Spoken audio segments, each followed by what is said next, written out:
Hey Tabitha, let's take a look at your week 1 assignment 4. Very good job with both of your cubes. I like the blind that you're using on these. Very, very even, good consistent coverage on the blind, and already it seems like you are doing a great job of handling the marker with this kind of difficult technique in a very specific three-dimensional shape. So this is pretty much how it's going to go. You're going to be using a lot of grays to create value scales, and working with trying to create three-dimensional shapes and lighting and that sort of thing. So it's very basic at this point, but this is pretty much the beginnings of how you'll be dealing with most of these. So this is very good light, medium, and dark side to your cube, so it's very easy to tell the structure of the cube. Perspective looks very good. Technique, edge quality also very, very good. The cube on the right, I think you could actually push the colored pencil a little bit more. Don't be afraid to go in with a little bit of white on the top if you want to add that to get it to be a little bit lighter.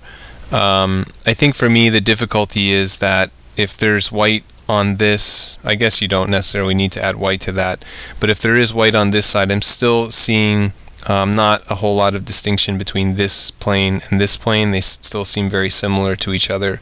So you either could push the white a little bit more, which probably not. My suggestion would be to go darker on this side and go darker here as well, and that way you'll be able to get a better kind of distinction. The distinction, it's really necessary, because the better you have of getting a full range of values in place, the better the viewer has chance of the viewer understanding multiple things like a light source, like structure, and the form of things. So just as it is in drawing, the big thing we want is just a big full value scale from highlights to dark blacks.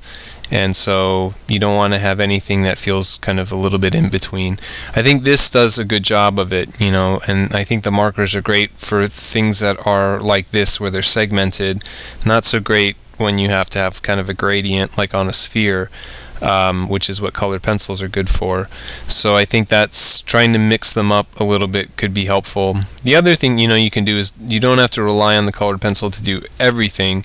You could basically do kind of what you've done here over here, and then just reinforce it with colored pencils. So make the dark side even darker by putting some a black or a dark blue colored pencil. Make the lighter side lighter by putting white on top of it, and then that way you have everything kind of really kind of pushing in that direction.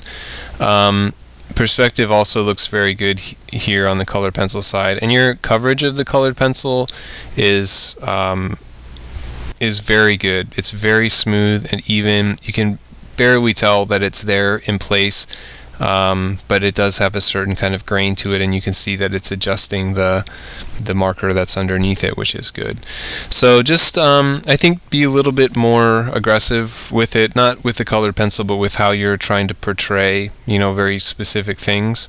Don't be afraid to go a little darker, to go a little lighter, and to make things contrast a little bit more. But it's a good solid assignment. I'm really happy with the marker technique that you've done on here, and the perspective and the colored pencil stuff is also working out well.